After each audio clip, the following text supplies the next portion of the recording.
happen eventually. 네, 모두 자리에서 일어나 주시기 바랍니다. 오늘 하나님께서 우리에게 주신 말씀은 데살로니가 후서 2장 5절부터 8절입니다. 박재모 집사님 성경 봉독해 주시겠습니다.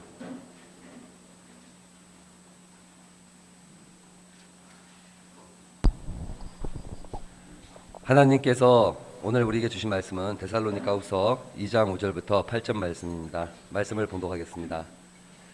내가 너희와 함께 있을 때 이 일을 너희에게 말한 것을 기억하지 못하느냐? 너희는 지금 그로 하여금 그의 때에 나타나게 하려 하여 막는 것이 있는 것을 아나니 불법의 비밀이 이미 활동하였으나 지금 그것을 막는 자가 있어 그 중에 옮겨질 때까지 하리라. 그때 불법한 자가 나타나니니 주 예수께서 그 입의 기운으로 그를 죽이시고 강림하여 나타나심으로 패하시리라. 아멘. 자리에 앉으시기 바랍니다.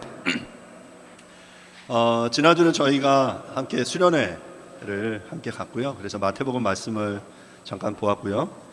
2주 전 저희는 2장 1절부터 4절 말씀을 통해서 미혹되지 말라라는 제목으로 함께 말씀을 나누었습니다. 오늘은 이어서 2장 5절부터 8절 말씀을 가지고 불법의 비밀을 막는 자라는 제목으로 함께 말씀을 좀 나누어 보도록 하겠습니다. 지속적으로 말씀드리지만 데살로니가 전후서의 강조점은 주제는 재림입니다.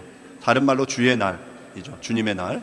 주님께서 이 땅 가운데 다시금 오셔서 이 땅을 심판하시는 것, 바로 그것을 이제 재림이라고 하는데, 바로 그 주의 날 재림에 대해서 데살로니가 전후서는 여러 가지 형태로 우리에게 이야기하고 있습니다. 주님의 날은 반드시 옵니다. 주의 날이 가까울수록 수많은 이들이 영으로 말로 거짓 편지들로 우리들을 미혹하려고 할 것이다 라고 우리가 지난주에 말씀을 통해서 함께 보았죠. 그때 우리는 주님의 말씀을 분명히 기억해야 합니다. 그러니까 주님의 성경의 말씀을 넘어서서 우리를 미혹하려는 그 모든 시도들에 우리는 넘어가서는 안 된다라고 말씀을 드렸어요. 데살로니가 교회 안에 거짓 선생들이 나타나서 이미 예수의 재림이 이미 임하였다라는 거짓 주장들을 했습니다. 그것으로 인해 믿음이 약한, 믿음이 어린 데살로니가 성도들이 마음이 흔들렸고 두려움에 빠졌습니다. 우리가 대부분 우리의 삶 속에 걱정이나 두려움들에 빠지는 이유는 이런 거예요. 남들은 다 잘 되고 또 성공했는데 나만 도태되고 그것에 제외되는 것 아닌가 하는 것이 우리에게 두려움을 주죠. 마찬가지로 재림도 그와 같았어요. 남들은 다 그 주님이 오시는 날에 함께 동참하는데 혹시 나만 제외된 거 아니야? 라는 그런 어떤 비교의식, 그런 생각들이 데살로니가 성도들, 믿음이 연약한 데살로니가 성도들의 마음을 흔들었고 그들에게 두려움을 주게 된 것이죠. 지금 그것에 대해서 바울은 그게 아니다 라고 분명하게 이야기를 하고 있습니다. 이미 재림의 나팔 소리가 울려 퍼졌는데 자신만 듣지 못함으로 나만 그 재림의 자리, 그 영광의 자리에서 제외된 것 아닌가 라는 두려움에 빠져 있는 그들을 향해서 바울은 그 두려움에 빠져 있는 자들을 위로하고 격려하고 그 잘못된 가르침을 교정하기 위해서 이 장의 이 말씀을 통해서 우리에게 이 재림에 대한 올바른 교훈을 제시하고 있는 것입니다. 바울은 성도들을 향해 절대로 흔들리거나 두려워할 필요가 없다라고 말합니다. 왜냐하면 주님이 오시는 그때는 반드시 일어나야 할 일이 있는데 바로 그 일이 아직 일어나지 않았다라는 거예요. 저희가 2장 3절에서 그 두 가지가 일어나는데, 첫 번째는 배교하는 일이 일어나겠고 또한 불법의 사람이 나타나야만 그날이 임하게 된다라고 말씀을 드렸어요. 그러니까 대대적인 배교, 신앙을 가지고 있다가 그것들을 거부하는 일들이 일어날 것이고, 또한 적그리스도라고 대변되는 그 불법의 사람이 공개적으로 드러나는 그 날이 임해야만 바로 주의 날이 임하는 거다. 그러니까 그런 의미에서 볼 때는 아직 그 날이 임하지 않았다라고 바울은 말하고 있는 거죠. 오늘 5절부터 8절의 본문을 통해서는 그 불법의 사람의 활동을 하나님께서 어떻게 막고 계신지에 대해서 여러분들에게 함께 이야기를 하도록 하겠습니다. 먼저 5절 본문을 제가 읽겠습니다. 내가 너희와 함께 있을 때에 이 일을 너희에게 말한 것을 기억하지 못하느냐. 그러니까 바울은 지속적으로 이런 표현을 사용하고 있는데요. 이미 이전에 내가 데살로니가 성도 너희와 함께 있을 때, 그러니까 사도행전으로 말하면 17장 정도겠죠. 그 데살로니가의 교회를 세우고 그곳에서 몇 주간, 3주에서 적게는 3주, 길게는 2-3달의 기간 동안 그들과 함께 있으면서 이미 그들에게 이 일을 명했다라는 거예요. 이 일을 말했다. 라고 말하고 있어요. 여기서 말하는 이 일은 바로 주의 날에 일어날 일들, 재림의 때에 어떤 일이 일어날 것인지, 그리고 그 불법의 사람들은 어떤 이들인지, 이런 어떤 재림에 대한 주제들을 이미 바울이 말을 했다라는 것이죠. 본문에서 너희에게 말한이라는 이 표현에서 말한이라고 번역된 엘레곤이라는 이 헬라어는 그 말하다라는 레고라는 그 헬라어의 미완료 과거형입니다. 이 말은 뭐냐면 말한, 우리 말로 표현은 이렇지만 이 미완료 과거형은 과거에 계속적으로 말했다라는 그런 의미예요. 그러니까 이전에 바울이 그들과 함께 있는 동안 계속해서 그 이야기, 이 일, 재림에 대해서 이야기를 했었다라는 것이죠. 우리의 삶에도 마찬가지인 것 같아요. 우리의 삶에 지침이 되는 중요한 가르침, 중요한 가치들은 우리의 부모님이나 선생님, 또한 교회 목사님들을 통해서 지속적으로 말해왔던 것들이죠. 바울이 전하는 이 복음에 있어서 이 재림의 메시지는 매우 중요한 부분이었기 때문에 바울은 이것을 여러 번 강조하면서 말을 했다라고 말하고 있는 거예요. 그런데 문제는 뭐냐면, 자, 그렇게 말을 지속적으로 했는데 5절 하반절에 뭐라고 이야기를 하고 있어요? 기억하지 못하느냐. 말은 했는데, 이게 우리의 문제 아닙니까? 여러 번 말하고 그것을 들었는데 그게 들었다고 다가 아니에요. 저도 그 말하는 사람 입장에서도 말했다고 다 되는 게 아니고, 이 말한 것을 함께하는 이들이 잘 기억하며 잘 지키고 그대로 살아가느냐가 중요한 것이죠. 그러하지 못했습니다. 우리에게 중요한 것은 말한 것을 듣는 것만으로 충분하지 않습니다. 그 말한 바를 기억해야만 하는 것이죠. 이처럼 기억하는 것은 신앙에 있어서 매우 중요한 부분이라고 말할 수 있습니다. 하나님께서 베푸신 은혜와 사랑을 기억하는 것, 주께서 이 땅에 인자로 오셔서 우리에게 베푸신 하나님 나라의 복음, 그리고 십자가의 죽음과 부활, 다시 오심에 대한 약속을 기억하는 것이야말로 우리가 온전한 신앙생활을 하는 데 있어서 매우 중요한 부분입니다. 바로 이것이 우리가 기억해야 하는 부분이다라는 것이죠. 데살로니가 교회는 칭찬받는 교회였어요. 그리고 매우 빠른 속도로 그 데살로니가 현상이 일어나서 그들의 그 복음이 그들에게 전해지고 그렇게 사라지고 본이 되고 그 본을 전하는 그 삶을 살아냈음에도 불구하고 그들에게 어떤 그 부족한 부분이 있었는데, 그것은 바로 뭐냐면 이 중요한 이 재림에 대한 메시지를 기억하지 못했다라는 것이죠. 바울은 이것을 다시금 상기시키고 있는 거예요. 사랑하는 여러분, 혹시 우리가 기억해야만 하는데 기억하지 못하고 있는 것은 혹시 무엇입니까? 지금 이 시대를 살아가면서 우리가 주님의 사랑과 은혜를, 그분이 우리에게 베푸신 약속을 기억하지 못함으로 걱정하고 두려워하고 있지는 않습니까? 주님의 사랑과 은혜를, 주님의 약속을, 마지막 때에 어떤 일들이 일어날지에 대한 이러한 내용들을 온전히 기억하는 저와 여러분들이 될 수 있기를 바랍니다. 이제 그 불법의 사람이 등장하는 그때에 이제 막는 것과 막는 자가 있다라고 성경은 말하는데요. 6절입니다. 6절 본문 제가 한번 읽겠습니다. 너희는 지금 그로 하여금 그의 때에 나타나게 하려 하여 막는 것이 있는 것을 아나니. 그러니까 지금 이 6절만 딱 읽으면 무슨 소리인지 좀 이해가 안 돼요. 그런데 여러분 이렇게 앞부분부터 쭉 흐름 속에서 여러분 좀 오셔야 되는데요. 너희는 지금 그로 하여금, 여기서 그가 누굽니까? 불법의 사람, 적그리스도예요. 그가 그의 때가 나타나는데, 그의 때는 적그리스도의 때예요. 불법의 사람의 그때예요. 그 적그리스도 불법의 사람이 권세를 잡고 이 땅을 그 공공연하게 통치하게 되는 그러한 때가 분명히 있게 되는데, 중요한 것은 그 뒤에 나오죠. 막는 것이 있는 것을 아나니. 그것을 막는 것이 있다라는 것이죠. 바울은 그런 의미에서 보면 지금은 그 때가 아니다라는 거예요. 그의 때, 불법의 사람의 때가 아니다라고 말하는 것이죠. 본문에 그의 때라고 표현된 이 표현은 그 자신이라는 의미를 지닌 헬라어와 때를 의미하는 카이로라는 단어가 함께 사용되었어요. 그러니까 그의, 그 불법의 사람, 그 적그리스도의 그 카이로스, 그 때.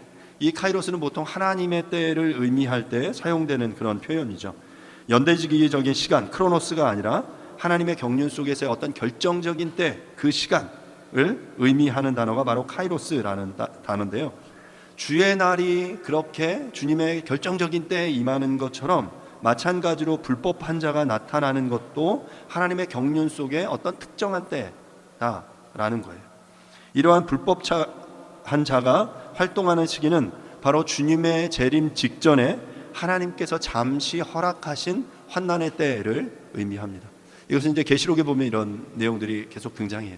주님의 완벽한 재림이 있기 전에 이 그의 때, 그리스도가 적그리스도가 다스리는 이 환난의 때가 있게 되는데, 그의 때가 있는데 그의 때가 임하는 것을 막는 것이 있다라고 본문은 이야기하고 있는 거죠. 마태복음 24장 21절에 보면 이 때에 대해서 이렇게 말합니다. 이는 그 때에 큰 환난이 있겠습니다.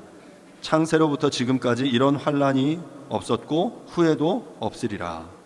그러니까 지금 그 때에 그 큰 환난이 임하게 될 것인데 바로 그 때가 분명히 임할 거야. 그런데 그 때는 몰라. 그런데 지금 중요한 것은 6절에서 말하는 건 막는 것이 지금 있다라고 말하고 있는 거예요. 지금이 그의 때가 아닌 이유는, 지금이 적그리스도의 때가 아닌 이유는 막는 것이 있기 때문입니다. 다른 말로 이야기하면 이 막는 것이 사라지면 그의 때가 도래하게 될 것이다 라는 것이죠. 이 나타나다라는 이 단어는 아포칼립토라는 표현인데요, 드러나다, 밝혀지다. 마치 베일에 꽁꽁 쌓여서 숨겨 놓았던 것이 이렇게 드러나는, 만천하에 드러나는 그것을 의미해요. 불법의 사람이 이제 나타나는 그 때가 임하게 될 것인데 바로 지금 막는 자가 그것들을 막고 있다라고 말하고 있는 거예요. 이어서 7절은 또 이렇게 말합니다. 불법의 비밀이 이미 활동하였으나 지금은 그것을 막는 자가 있어 그 중에서 옮겨질 때까지 하리라. 마찬가지로 6절과 7절이 비슷한 내용이죠. 7절에 보면 불법의 비밀이 이미 활동하고 있어요. 우리 속에 이 적그리스도가 은밀하게 활동하고 있는데 지금 그것을 막는 분이 계시다라고 말씀하고 계신 거예요. 에베소 2장 2절에서도 이 불법의 비밀이 이미 활동하고 있다라고 말하는데요, 에베소 2장 2절은 그때 너희는 그 가운데서 행하여 이 세상 풍조를 따르고 공중의 권세 잡은 자를 따랐으니 지금 곧 불순종의 아들들 가운데 역사하는 영이라. 그러니까 지금 이 불법의 비밀은 감추어진 채 이미 우리 가운데 활동하고 있습니다. 공중 권세 잡은 자 사탄은 지금 이 세상 속에서 이미 은밀하게 역사하고 있을 거예요. 그런데 그 불법의 사람의 때가 임하면 은밀하게가 아니라 공개적으로 나타나서 더 강력하게 그들의 영향력을 드러내게 될 것이다 라는 것이죠. 그런데 지금 중요한 것은 막는 자가 그것을 막고 있다라고 계속해서 6절과 7절은 우리에게 말하고 있는 거예요. 그리고 우리가 역사 속에서 그럼 이 불법의 사람이 누군지에 대해서 여러 가지 이야기들이 있어 왔습니다. 초대 교회 시절에는 수많은 로마의 황제가, 중세 시대에는 교회를 정복해서 수많은 성도를 배교하게 만들면서 예루살렘을 함락시킨 무슬림과 무함마드가 불법의 사람이다라고 말했어요. 그리고 근세에 오면 히틀러와 같은 독재자가 불법의 사람일지도 모른다라고 사람들이 이야기했습니다. 사실 우리가 사는 이 시대에도 성도들로 하여금 그의 때가 가까움을 알게 하기 위해서 불법의 사람처럼 보이는 사람들이 순간순간 일어나게 될 것이지만 우리가 오늘 성경을 통해 본다면 지금 나타나는 그러한 대상들은 온전한 불법의 사람 적그리스도는 아니다라는 거예요. 아직은 그 때가 임하지 않았다는 거죠. 지금은 여전히 불법이 비밀스럽고 은밀하게 일어나고 있는 때다라는 것입니다. 그러니까 지금 바울이 1세기의 데살로니가 교회를 향해서도 이 불법의 비밀이 이미 활동하고 있었는데 지금 마찬가지로 지금 21세기를 사는 이 한국 사회 가운데서도 이 불법의 비밀은 이미 은밀하게 활동하고 있다라고 생각할 수 있습니다. 그러면 우리가 좀 생각해 봐야 되겠죠. 그럼 지금 이 시대 우리를 둘러싼 우리의 삶의 이 주변 가운데 은밀하게 역사하는 불법의 비밀들은 무엇일까? 여러 가지로 이야기할 수 있지만 저는 세속적인 인본주의에 근거한 물질주의와 무신론이 바로 이 시대의 불법의 비밀이다라고 생각합니다.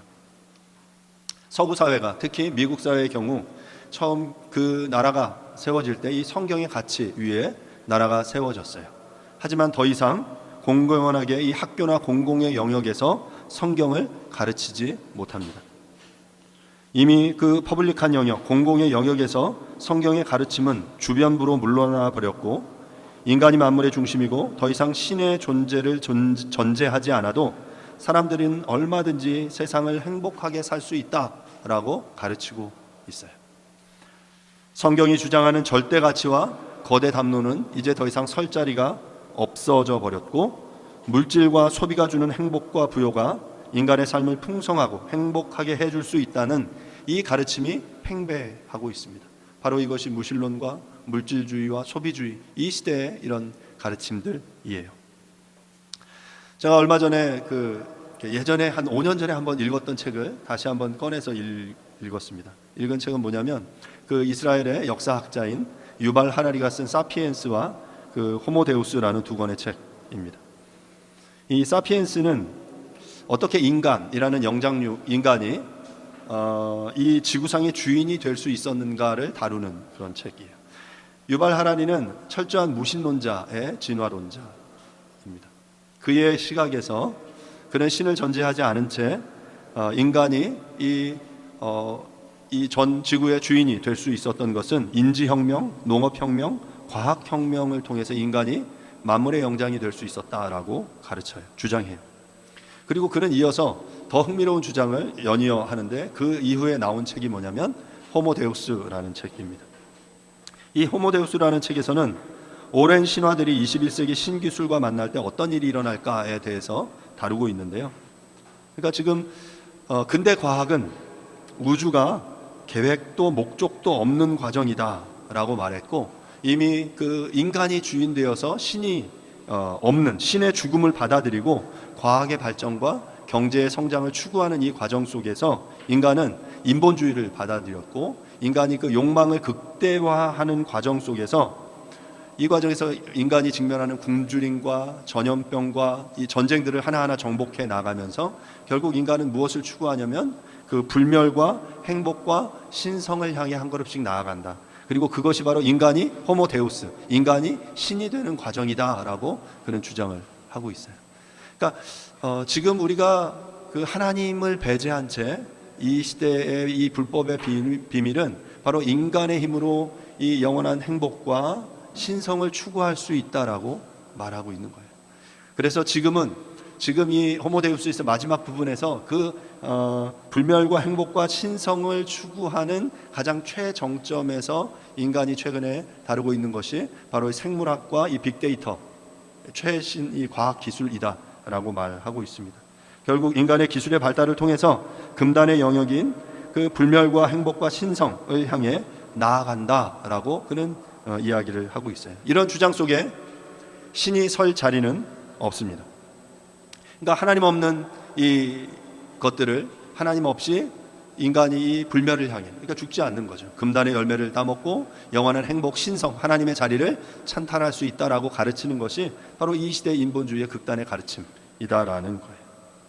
이처럼 인본주의, 무신론, 물질주의는 이 시대 가운데 역사하고 있습니다. 이런 인간의 생각과 주장을 막지 않는다면 불멸과 행복과 신성을 향한 도전은 결국 파국을 맞이하게 될 것입니다. 그런데 오늘 우리가 함께 본 이 데살로니가 후서 2장 6절과 7절에서 분명하게 말하고 있는 것은 막는 것과 막는 자가 있다라는 거예요.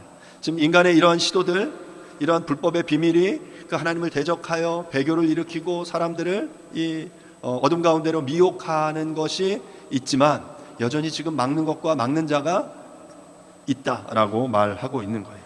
그러면 중요한 건 이 막는 것과 막는 자가 누구일까, 어떤 것일까라는 거죠. 여러 가지 의견이 있는데 가장 중요한 몇 가지만 여러분들에게 좀 말씀을 드리겠습니다. 첫 번째 해석은 이 막는 자는 남성 명사형으로 되어 있고요. 막는 것은 중성형으로 되어 있는데요.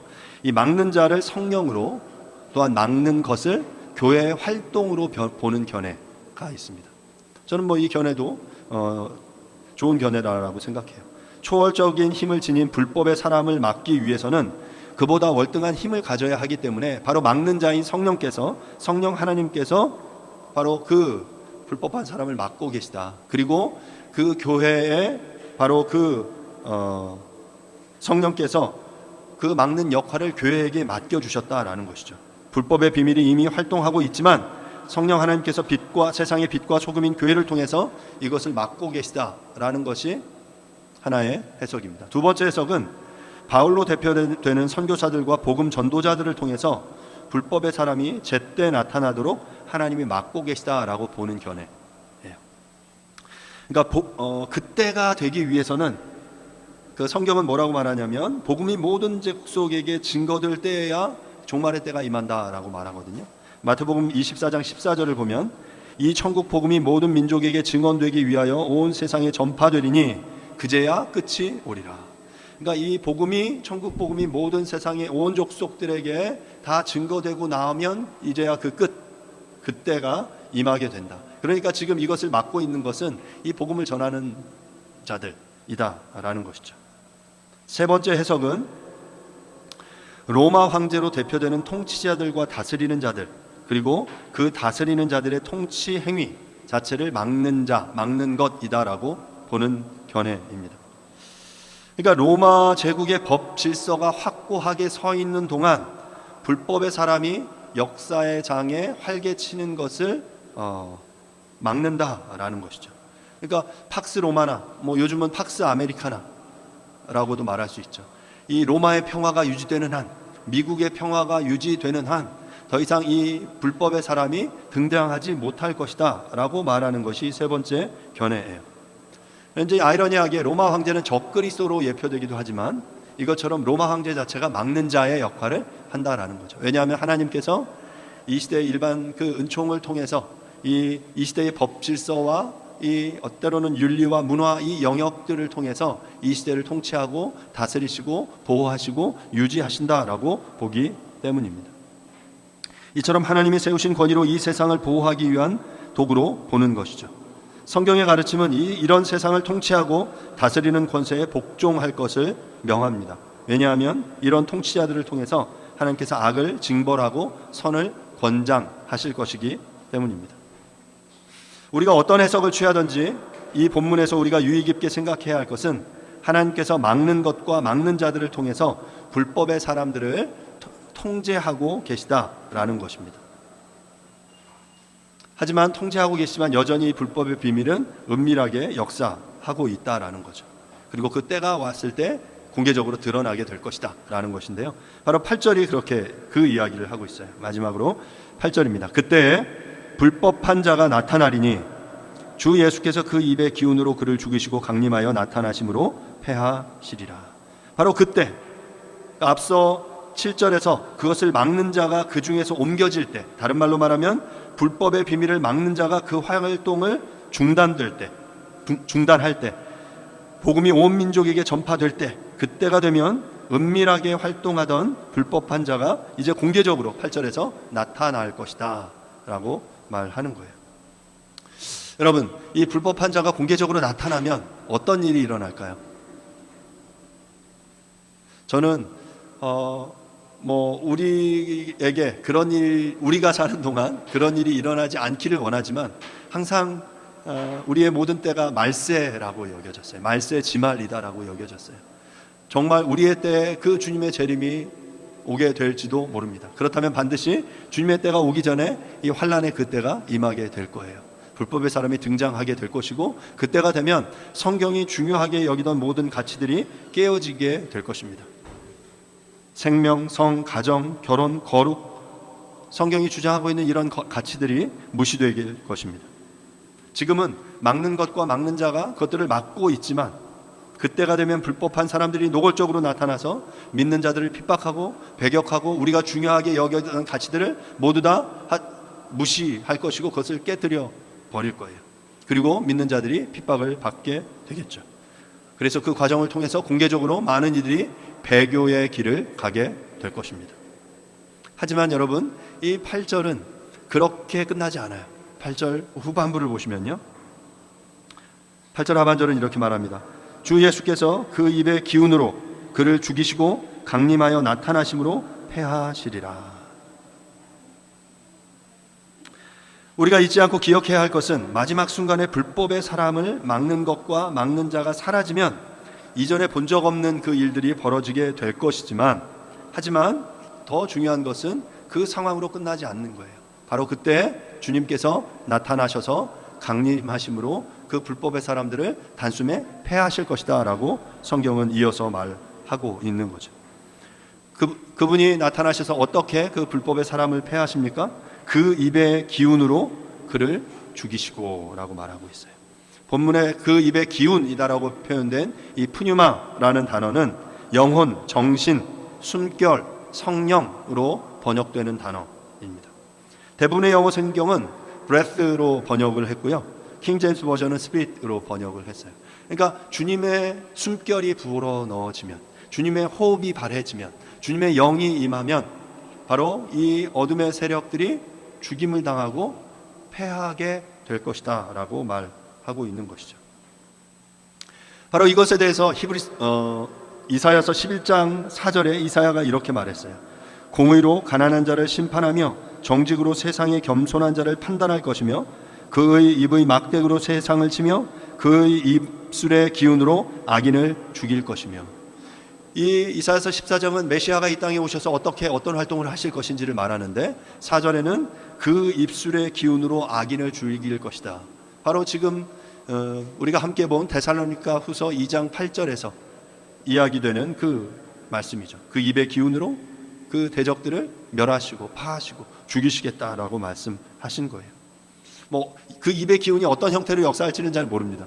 하지만 문자적으로 보면 주님이 오셔서 주님이 쫙 임재하셔서 이 어둠의 세력들이 이 세상 가운데 막 득세해서 공개적으로 막 일어나서 믿는 자들을 핍박할 때 주님이 오셔서 이렇게 한번 불어버리시는 것인지, 아니면 정말 그 입의 기운이라는 이 푸뉴마라는 표현이 어떤 주님의 찬란한 영광과 섬광과 광채로 표현돼서 그분이 임재하셔서 나타나시면 그 어둠의 세력들이 쫙 거치는 듯한 그러한 모습일지, 그것은 알 수 없습니다.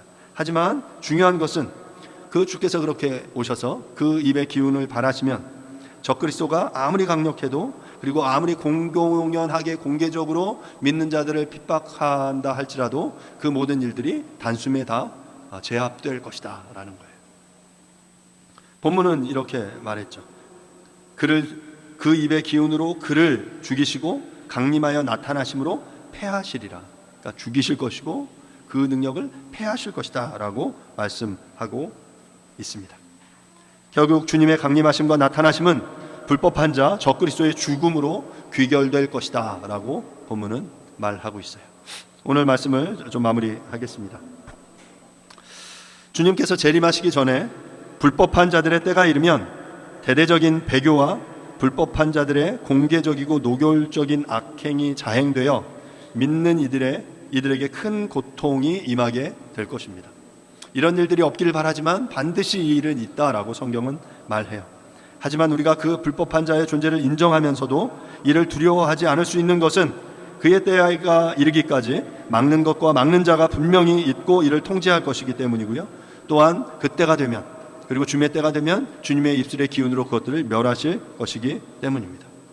저는 이 막는 것과 막는 자가 하나님께서 이 시대의 통치자와 법, 인간의 양심과 도덕, 윤리와 문화, 당신의 교회와 성령, 복음을 전하는 하나님의 사람들을 통해서 하나님께서 이 불법을 막고 계신다라고 생각합니다. 여러분, 우리가 바로 그 불법을 막는 역할을 하는 이들이에요. 하지만 때가 되어 그 불법의 사람이 공개적으로 드러나게 될 때 주님께서 직접 강림하여 나타나심으로 불법의 사람을 죽이시고 패하실 것이다 라고 본문은 말하고 있습니다. 성경은 이처럼 분명하게 종말에 대한 이야기를 하면서 우리들에게 그 날을 맞을 준비를 하고 믿음으로 서서 그 큰 환난에 배교하거나 믿음을 잃어버리거나 넘어지지 않기를 촉구하고 있는 것입니다. 사랑하는 여러분, 그 날을 어떻게 기다리고 있습니까? 주님, 그 날 임하지 않으면 좋겠습니다. 예전에 그 휴거라는 그 영화나 책들을 통해 막 너무 무서워서 그 날이 임하지 않으면 좋겠어 라고 생각했던 때들이 있었어요. 혹시 여러분들이 그렇지 않습니까? 그 날을 회피하고 있지는 않습니까? 우리 성도들은 그 날의 믿음으로 신실하게 주님을 기다리다가 정말 불법한 자의 등장과 함께 배교가 일어나고 핍박이 극심할 때 믿음을 지키고 요동하지 않을 수 있어야 합니다. 우리의 목에 칼이 들어와도 대가를 지불하며 믿음의 길을 선택할 때 우리의 영광의 주님께서 신속하게 나타나셔서 원수들을 파하시고 우리를 생명의 자리로 이끌어 주실 것이기 때문입니다. 그날에 한 사람도 넘어지지 않고 주의 강림과 나타나심을 사모하며 원수들을 패하는 주님의 역사를 우리의 눈으로 목도하는 저와 여러분들이 모두 될 수 있기를 간절히 바랍니다. 이 시간 함께 말씀을 생각하시면서 함께 잠시 기도하겠습니다. 하나님, 이 불법의 비밀이 은밀하게 활동하고 있는 이때에 주님의 말씀, 복음을 전하는 이들이, 주님의 교회가 또 이 땅의 그 위정자들과 이 땅의 통치자들의 이 법이 그것들을 막는 것들이 되게 해주시고, 또한 그때가 임하였을 때 우리가 그 배교의 길에 서는 것이 아니라 정말 주님을 온전히 따르고 순종하는 그 길에 설 수 있도록 도와주십시오라고 이 시간 함께 조용하게 말씀을 생각하시면서 한번 기도하도록 하겠습니다. 기도하겠습니다. 하나님, 주님의 때에 불법의 비밀이 이미 활동하였으나 지금은 그것을 막는 자가 있어 그 중에서 옮겨질 때까지 하리라. 그때에 불법한 자가 나타나리니 주 예수께서 그 입의 기운으로 그를 죽이시고 강림하여 나타나심으로 패하시리라. 주님, 그 주님의 때에는, 주님의 날은 반드시 옵니다. 주의 날이 임하기 전 그 불법한 이 적그리스도가 통치하며 다스릴 그 때가 임하게 될 텐데, 주님, 그 때를 막고 있는 것들, 막는 자가 있음을 인해 감사드립니다. 주님, 교회가 또 주의 성령의 능력으로 그 일을 감당할 수 있게 도와주시고, 복음을 전하는 자들이, 또한 이 땅의 위정자들이 바로 그 역할들을 잘 감당해 나아갈 수 있도록 주님 도와주시옵소서. 하지만 그때가 되었을 때 정말 주 예수께서 신속하게 오셔서 그를 죽이시고 패하실 것을 우리가 기대합니다.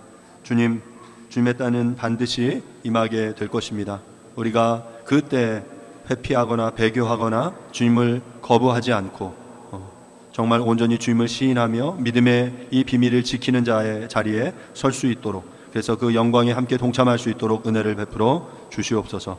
감사드립니다. 예수님의 이름으로 기도합니다. 아멘. Happen eventually.